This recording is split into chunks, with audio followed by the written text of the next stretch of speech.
Bien le bonjour à vous tous et à vous toutes.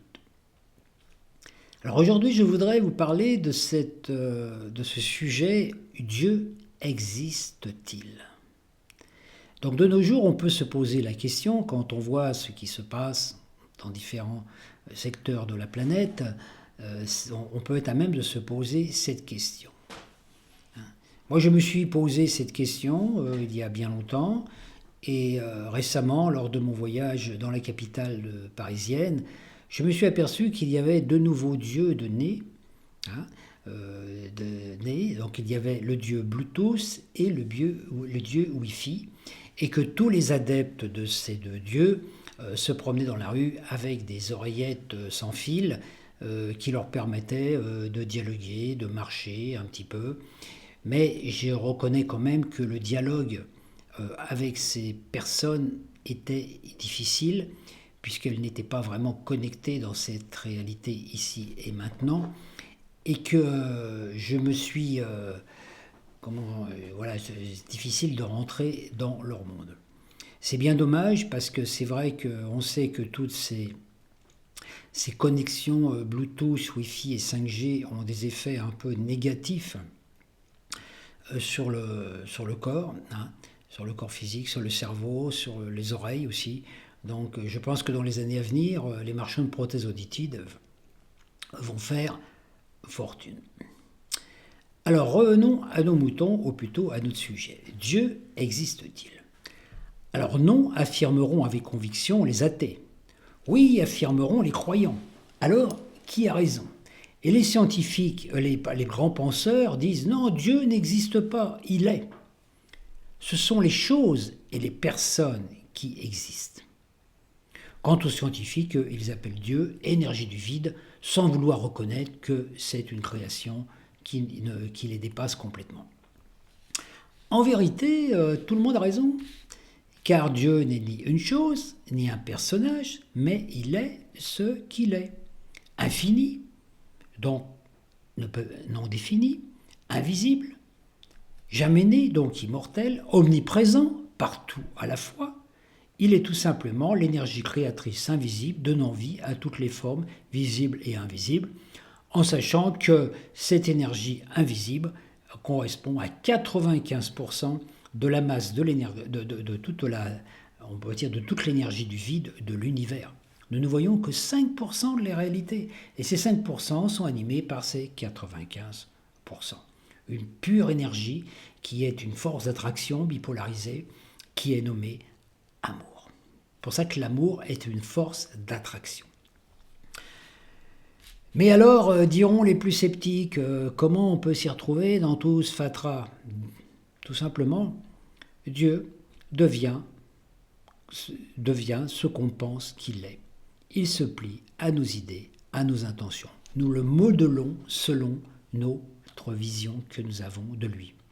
Donc il peut être blanc, il peut être noir, il peut être bon, il peut être gentil, il peut être présent, il peut être ce qu'il veut, du moins ce qu'on veut qu'il soit. Pour le non-croyant, Dieu s'appelle athée. Et comme il ne peut être défini, il n'existe pas dans le monde de l'athée.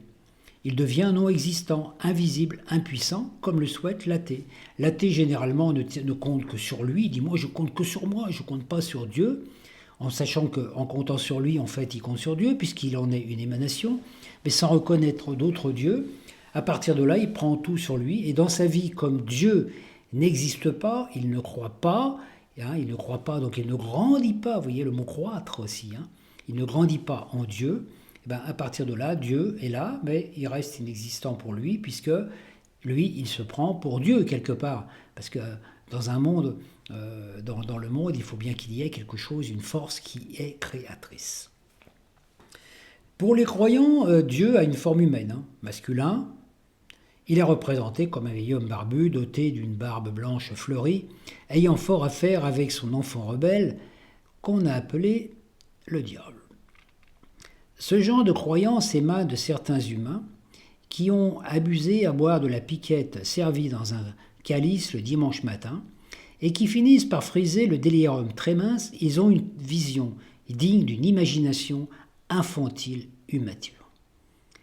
Moi, quand je me suis rendu compte de ça, je me suis dit, Mais comment j'ai pu croire à toutes ces histoires pour enfants attardés quelque part qu'on m'a expliqué quand j'étais jeune lors de mes séances de catéchisme quelque part, comme s'il y avait un être assis sur un nuage qui surveillait tout ce que je faisais, tout ce que je disais, qui me punissait quand je faisais des choses qui n'étaient pas très gentilles, ou que quand je disais un mensonge, parce que je ne pouvais pas dire autre chose quand on est gamin.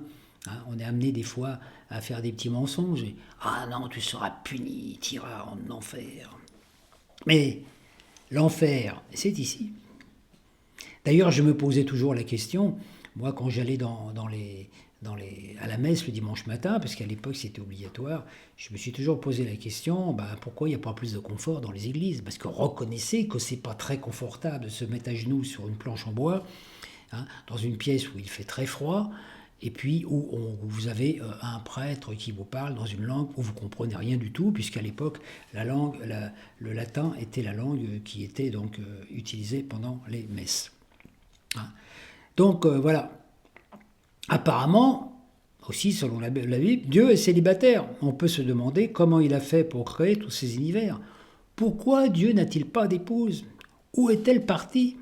Il a fait ses enfants tout seul. Alors certains croyants se plaisent à l'imaginer tyrannique, despote, exigeant des sacrifices, ayant des préférences pour certains de ses enfants. Et naturellement, eux, ils en font partie. Punissant à chaque fois qu'on ne lui obéit pas et qu'on ne se prosterne pas devant sa majesté. Exigeant qu'on lui construise de super maisons hors de prix qui lui servent juste de résidence passagère quand il passe dans le coin. Punissant les enfants de ceux qui ont fauté et les maudissant sur plusieurs générations.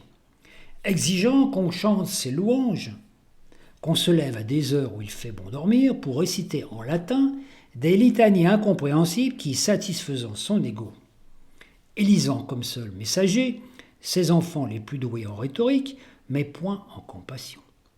Choisissant parmi ceux-ci les plus doués pour torturer ceux qui ne l'adorent pas. Prêchant le pardon et la tolérance, mais ne la mettant pas en pratique, obligeant ses enfants handicapés physiques ou ceux qui étaient nés avec des handicaps physiques, voire la laideur par exemple, à le remercier pour sa bonté et ses efforts et sa générosité pour avoir donné cet handicap qui ne leur donne la possibilité qu'une seule chance, une seule vie, et si elle est loupée, nous conduit à l'enfermement éternel. Ce Dieu-là existe pour ceux et celles qui le créent et l'imaginent et maintiennent cette image dans leur conscience. Parmi ceux qui croient cela, il en est bon nombre qui acceptent parce qu'ils ont peur de prendre la responsabilité de leur vie et ils préfèrent être soumis que vivre. Ils créent ainsi un Dieu qui punit, exige, se met en colère, oblige à aller à la messe le dimanche, une pure illusion générée par leur ego qui ainsi contrôle tout. Perte de souveraineté. Tant qu'on se soumet à ça, se soumettre à un Dieu capricieux. Et moi, c'est vrai que quand j'étais enfant, j'ai eu beaucoup de mal avec ça, à voir justement autour de moi tous les malheurs qu'il y avait, toutes ces choses, et puis aussi toute cette prétaille quelque part endimanchée qui nous faisait des beaux sermons et qui faisait tout à fait le contraire de ce qu'il nous demandait de faire. Alors d'autres préfèrent l'imaginer comme un bon père, aimant, généreux, altruiste, plein de compassion, apte à pardonner, à l'écoute. Un ami prêt à filer un bon coup de main, à provoquer des bonnes opportunités, un compagnon toujours présent. Quoique invisible, mais qui dépense toute son énergie et son amour pour mettre en place les meilleures circonstances de la vie. Attirer les bonnes personnes, les situations, les opportunités pour vivre une belle existence. Dans la paix, dans la plénitude, sans crainte de subir leur remontrance ou des punitions si on n'est pas au top niveau. Ce Dieu-là existe aussi pour ceux qui en nourrissent la vision. Ceux qui la nourrissent, cette vision, et partagent cette idée avec autrui, sont testés par leur ego qui, parfois, leur fait croire que c'est une pure invention émanant du diable et qu'en promulguant cette idée, ils se dirigent tout droit vers l'enfer. Ces gens-là, on les nommait au Moyen-Âge les hérétiques. Alors, le doute survient. Et si la peur de la punition est prédominante, alors ils rentrent dans les rangs des soumis limités.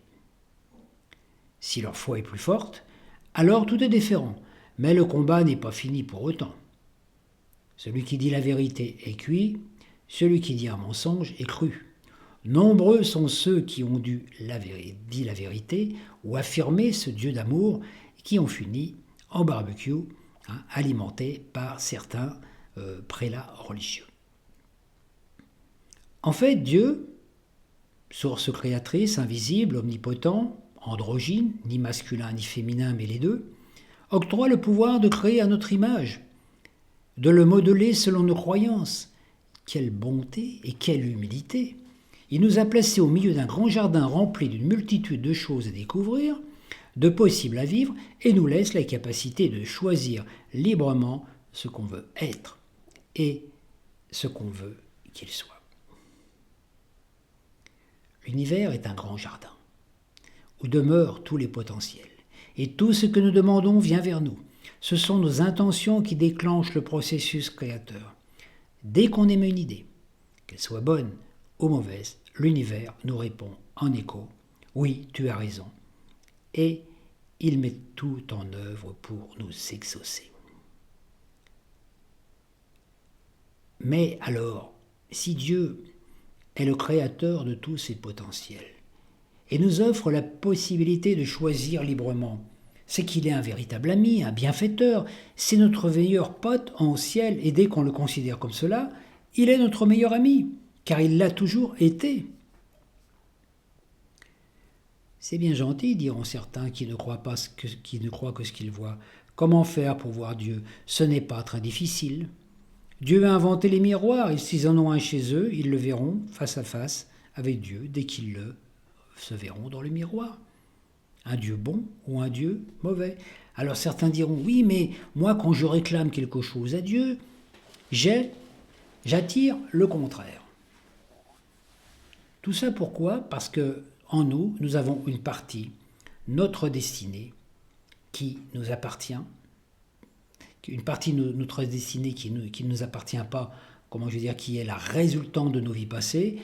Notre corps physique est la densification d'une partie des mémoires de notre âme, et nous avons choisi d'en faire un corps pour expérimenter la vie à travers cette forme.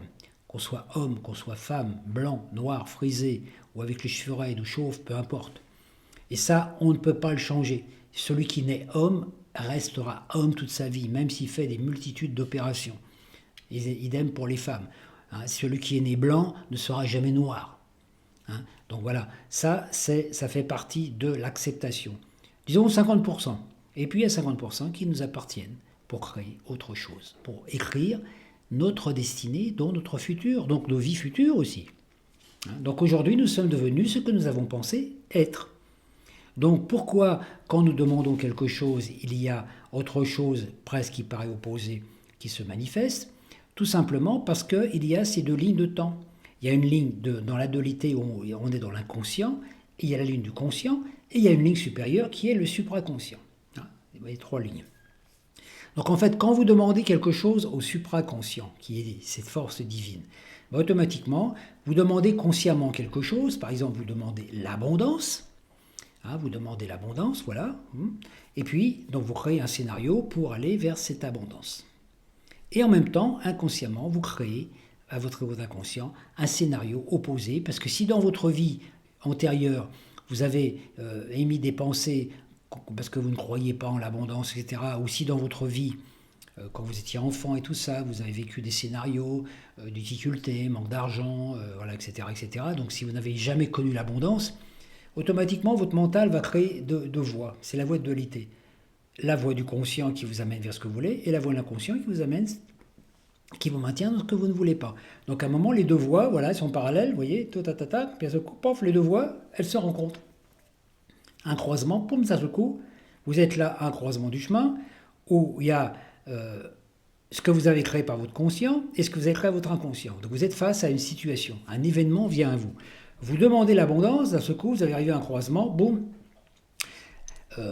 un événement arrive sur vous, vous recevez par exemple une facture que vous n'aviez pas prévue.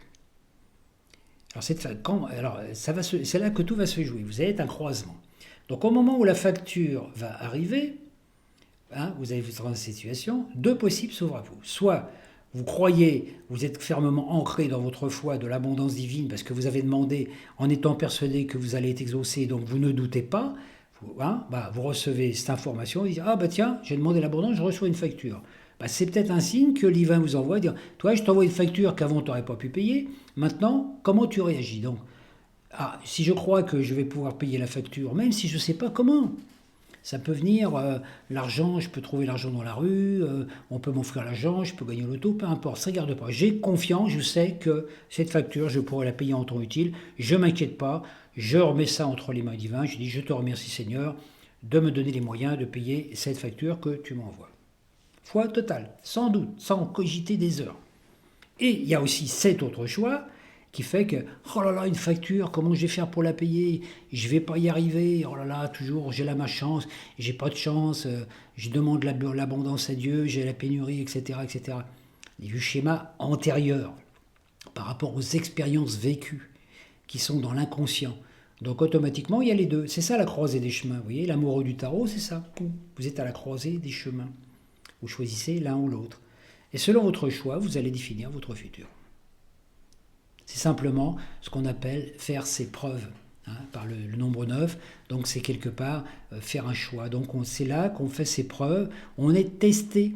On demande quelque chose, on obtient le contraire pour nous permettre d'affirmer ce qu'on a reçu déjà. Au moment où vous affirmez l'abondance, vous devez faire un avec l'abondance. Dieu est abondance. Vous êtes Dieu. Donc quand vous êtes dans l'abondance, que vous vous connectez à votre divin, vous êtes même plus que dans l'abondance, vous êtes l'abondance en manifestation. Donc vous allez être impulsé par votre soi supérieur pour aller vers une situation où votre abondance va se manifester, ou votre pénurie. Tout dépend de votre état d'être au moment de la confrontation. C'est pour ça que ça répond aussi à cette question. On peut se poser la question, pourquoi certains humains souffrent de tant? Pourquoi est-ce qu'ils ont demandé consciemment à souffrir? Non, c'est une évidence. Donc ces gens-là souffrent parce que voilà, même s'ils sont des gens gentils, etc., dans cette incarnation, mais la situation actuelle n'est toujours que la résultante des choix et des actions accomplies dans les vies passées. Chaque choix, chaque intention est comme une phrase écrite sur une page blanche, générant un scénario à vivre dans un futur. C'est ainsi que dans le passé, vous avez écrit le scénario futur que vous vivez dans le présent. Donc c'est très important puisque nous sommes impliqués dans le tout. Vous pouvez très bien, par exemple, à l'époque de Napoléon, avoir été un législateur de loi, avoir peut-être rédigé les lois du Code napoléonien, des lois qui sont encore actuelles. Il y a encore des lois du Code de Napoléon qui sont encore actuelles dans notre justice. Et puis cette loi qui n'est plus du tout adaptée à notre époque a eu un impact sur le peuple de cette génération, des générations et générations. Et puis il y a encore un impact aujourd'hui puisque cette loi est encore d'actualité. Vous êtes peut-être actuellement en train de subir le contre-coup de cette loi parce que vous avez participé à la création ou à la diffusion de celle-ci dans une vie passée.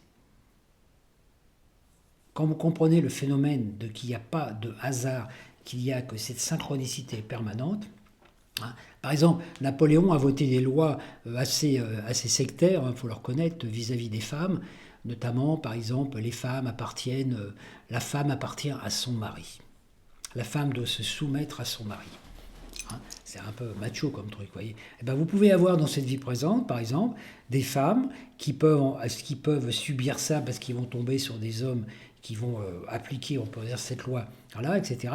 Et la femme va se rebeller contre son mari pour sa liberté, ce qui est normal de ne plus appliquer ça. Mais peut-être qu'il y a une incidence par rapport à une vie passée dans laquelle parce qu'aujourd'hui, cette âme qui s'est incarnée en tant que femme a peut-être été, à cette époque, incarnée en tant qu'homme et a peut-être participé à l'activation et au vote pour que cette loi soit efficace. Si vous n'avez pas toute chose à laquelle vous n'avez pas participé, consciemment ou non, n'a aucun impact sur votre vie, ne se viendra pas, puisque c'est le principe même de la loi d'attraction. On attire les choses auxquelles on pense, on attire les choses auxquelles on a donné des convictions. Donc aujourd'hui, on peut très bien être victime, par exemple, de lois, de lois sociales, de ségrégation, hein, par rapport à une race, par rapport à une religion, par rapport aussi à un système politique, etc. Parce qu'il y a quelque chose de nous qui a participé à l'élaboration de cette chose dans une vie passée. On peut très bien, par exemple, être je dirais, être contre le gouvernement, par exemple, ou des gens du gouvernement qui votent des lois qui nous paraissent injustes et qui sont injustes. Hein, sans se rendre compte que nous, dans une vie passée, on a fait la même chose avec des gens. Alors vous voyez, c'est pour ça que c'est très difficile. Il ne faut pas juger, mais il faut quand même accepter cet état de fait. Rien n'est par hasard. Hein. Il n'y a rien donc à juger, il faut accepter cet état de fait, notamment le corps dont on dispose, qu'on soit homme ou femme, c'est parce qu'on avait choisi ça dans cette incarnation, accepter notre polarité, notre couleur de peau pour trouver la paix, nous permettant de faire enfin des bons choix, d'écrire un autre scénario pour le futur immédiat et le plus lointain. On ne change pas le passé. Le passé est devenu notre présent. Ça ne sert à rien de changer le passé. Mais on peut vivre un présent, écrire un nouveau futur, que ce soit un futur lointain ou un futur proche. Hein. Vous pouvez avoir des pensées positives, etc., créer de la positivité aujourd'hui, et ça va avoir un impact d'ici 1 an, 2 ans, 15 jours, 3 semaines, etc. Chaque jour crée le lendemain. Bon, ceux qui ne croient pas aux vies antérieures rejettent ces idées de réincarnation et par ce fait passent leur vie à lutter contre leur corps, leurs conditions sociales, ceux qui les dirigent, ceux qu'ils considèrent responsables de leur malheur et ne trouvent jamais la paix adéquate à une renaissance. Donc nous sommes dans un corps, des âmes dans un corps. Nous devons vivre à travers ce corps en tant que conscience, mais ne pas nous identifier à notre corps. Il faut arrêter de lutter quand on est un homme, faut arrêter de lutter contre les femmes, quand on est une femme, il faut arrêter de lutter contre les hommes, parce que dans les incarnations, on alterne les deux rôles sans cesse. Donc on peut très bien dans cette vie, oui, la condition féminine, etc., etc., etc., alors que dans la vie précédente, on pouvait être un super macho. Donc vous voyez, c'est toujours comprendre, pourquoi ça, la question, pourquoi ça me dérange? Pourquoi? Dès qu'on rentre en conflit contre quelque chose, on ne peut pas avoir la paix. Et on ne peut pas créer un nouveau futur tant qu'on n'a pas atteint une zone de paix. Et une zone de paix intérieure, c'est une zone où il n'y a plus de conflit. Il n'y a plus de questionnement, de torture mentale, etc. On est en paix. On se repose. Repose-toi en l'éternel. Repose-toi en Dieu. C'est le principe de la méditation. On se repose. Et quand on est posé, on regarde, on observe, on ne juge pas, on ne condamne pas, on ne s'identifie pas, on n'intervient pas. On regarde, on se dit, tout ce que je vois et qui vient à moi, c'est quelque chose qui vient de mon programme intérieur. Donc, je peux le changer puisque j'ai ce pouvoir de changer les choses, puisque j'ai eu ce pouvoir de les créer. Donc ceux qui luttent contre cela ont l'esprit omnibulé par l'injustice apparente, les amène à entrer en conflit contre les autres et donc contre eux-mêmes, contre le scénario qu'ils ont eux-mêmes écrit, et qui réécrivent sous une trame quasi identique. Qu'il soit athée ou croyant, il crée le diable, et celui-ci, tout comme Dieu, prend la forme qu'il lui donne. On est des créateurs, et c'est ça qu'il faut travailler là-dessus, prendre conscience de ça. Le diable n'existe pas en tant qu'être à forme humaine, sauf si on lui donne cette apparence. Le tentateur, nommé le malin, il propose des choix pour perpétuer l'enfer, la lutte, les guerres, la division, et ceux qui les nourrissent à leur insu voient le tentateur partout. Dans la sexualité, dans un gâteau succulent, dans un spectacle, dans une chanson, dans une parole grivoise, tout leur semble offense et blasphème, et ils deviennent de terribles inquisiteurs pour eux-mêmes. Donc il faut faire attention, le monde des images est très important à notre époque. Moi je suis vraiment, perturbé, quelque part touché, quand je vois des jeunes gens qui ont une vingtaine d'années, qui se baladent dans la rue avec des t-shirts, avec des têtes de mort, et puis ou des personnages un peu des zombies, etc., ils affichent l'image qu'ils ont d'eux-mêmes, ou l'image qu'ils ont de Dieu, ils sont là dans ce truc. Pourquoi toujours être dans ce truc morbide de mort, alors qu'ils pourraient avoir un t-shirt, avec un ange, ou avec un enfant qui chante, etc. Hein, donc on voit bien cette espèce d'identification par l'image, soi-disant c'est pour exorciser les peurs, mais ça fait le contraire, parce que l'image est créatrice. Chaque image émet une onde de forme et une onde sonore, ultrasonique. Quand vous êtes face à une image d'un démon, par exemple, représenté sur un t-shirt, il y a une onde de forme qui se manifeste. Et si vous avez des capacités de lire les auras, vous pouvez voir que cette onde de forme a un impact sur les couleurs de l'aura, donc aussi sur la santé. Dieu, depuis son invisibilité omniprésente, regarde tout cela sans se sentir le moindre du monde offensé ou blessé. Parfois, il se désole de voir que ses enfants s'infligent des tortures inutiles. Il s'impose des sacrifices, des macérations, des supplices, des tortures mentales et physiques pour lui faire plaisir, alors qu'il n'a rien demandé de cela. Il s'offre en totalité à l'humanité et ne demande rien en retour, car il est pur amour et abondance et plénitude. Il n'a besoin de rien. C'est nous qui avons besoin de sa reconnaissance. Certains pensent que s'ils font telle chose ou telle chose, ils vont perdre leur âme immortelle, la peur du châtiment, et c'est leur propre création. D'autres souffrent parce qu'ils ont envie d'une chose, mais n'osent pas la faire par peur de déplaire à Dieu. Ils se créent des frustrations inutiles. Ils se créent un enfer ici-bas en espérant avoir le paradis de l'autre côté, et une fois qu'ils sont de l'autre côté, ils se rendent compte que de l'autre côté, c'est la même chose. C'est l'autre côté de la glace, c'est la même chose. C'est l'autre côté du miroir. Si vous créez un enfer sur Terre, une fois de l'autre côté, vous vivrez encore l'enfer. Et vous déciderez revenir pour créer le paradis, etc. L'autre côté, c'est pas l'opposé, c'est le même. C'est le négatif et le positif, comme pour une photo. D'autres ont envie de faire une chose qu'ils pensent qu'elle ne plaira pas à Dieu. Et ne pouvant résister, finissent par céder à la tentation. Juste après la satisfaction éphémère qu'ils éprouvent, de la culpabilité qui déclenche un tas de maux corporels et psychiques inutiles.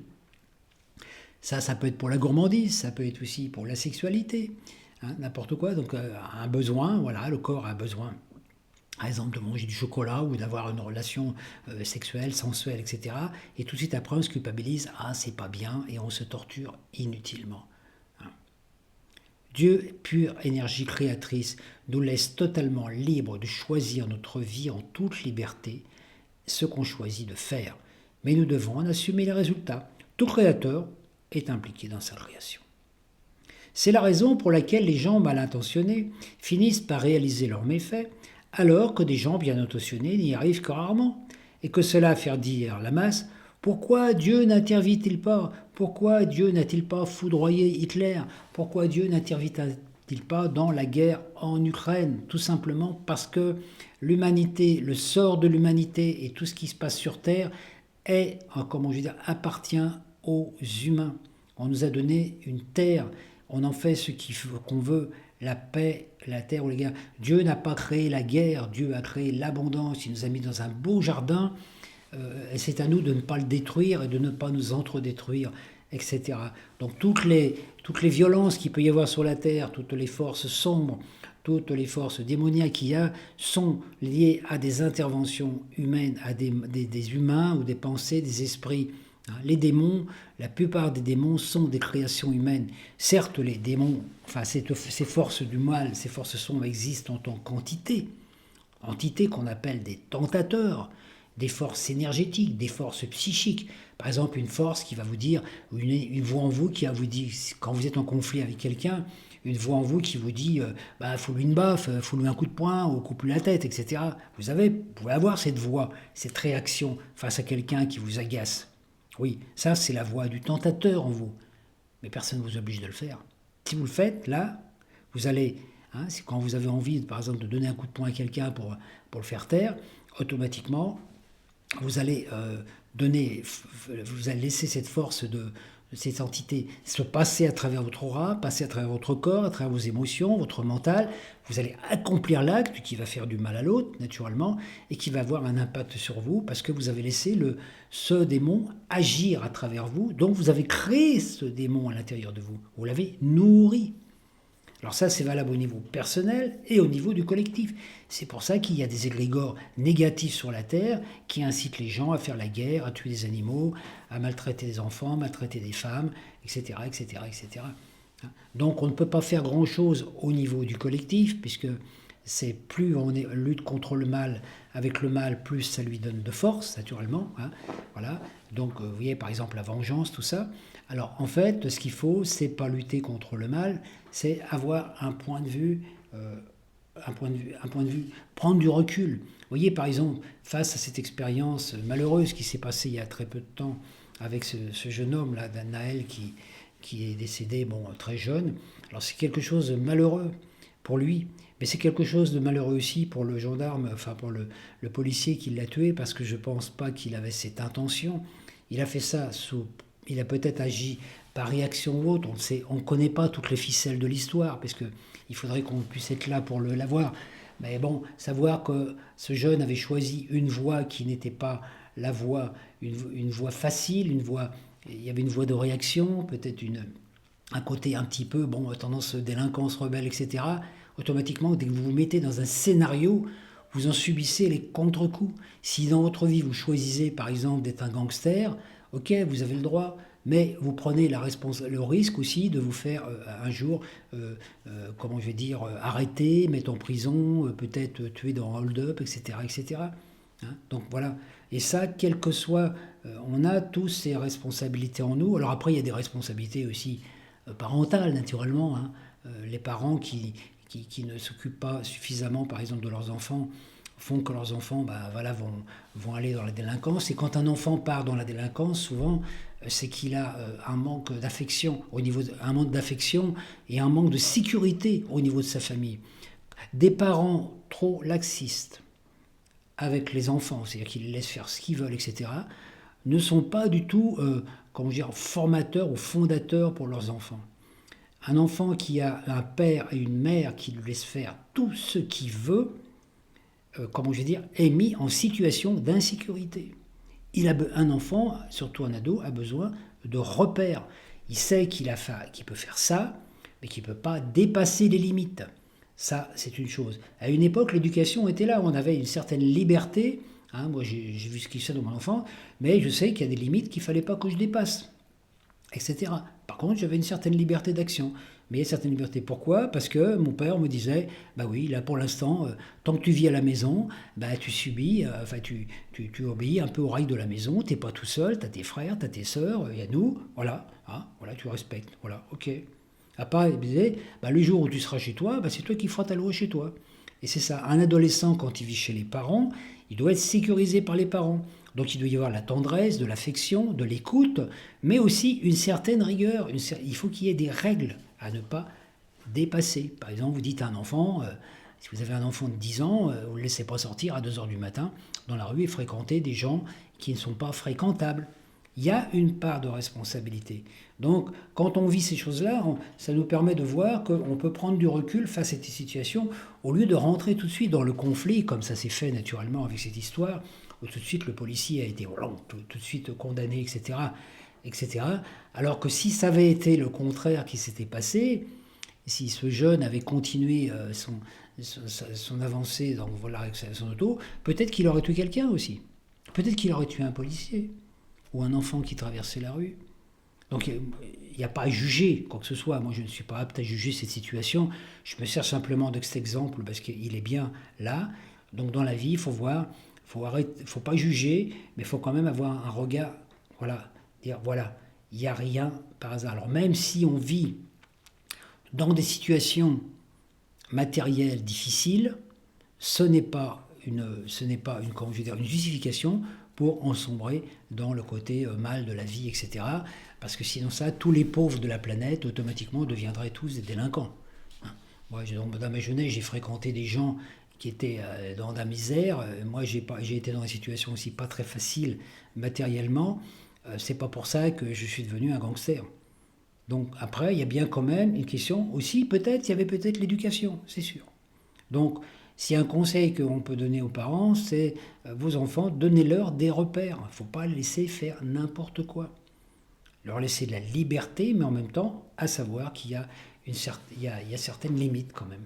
Et ça, c'est normal, parce que c'est pas formateur. Et un adolescent qui n'est pas régi par ses parents ou qui ne se sent pas quelque part un petit peu sécurisé, même par une certaine législation parentale, bah, automatiquement, il part en vrille.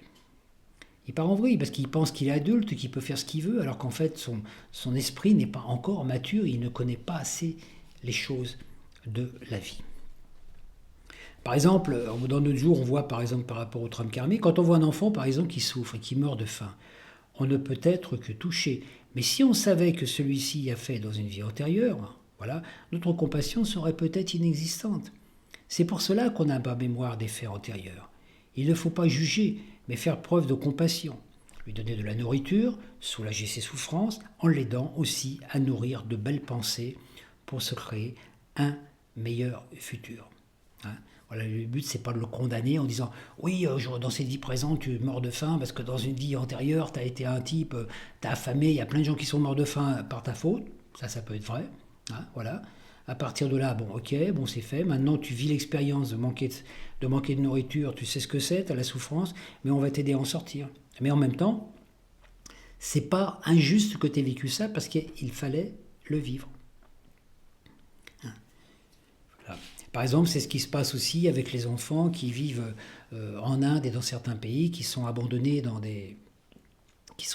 par les familles à cause de la misère et qui sont adoptés par des parents, par exemple, français et tout, des gens qui ont même une certaine richesse. Hein. Moi, j'ai connu des gens comme ça qui ont adopté un enfant qui venait d'un pays étranger, qui venait d'Inde, et naturellement, l'enfant, il s'est retrouvé d'un seul coup d'une situation de misère totale à une situation d'abondance.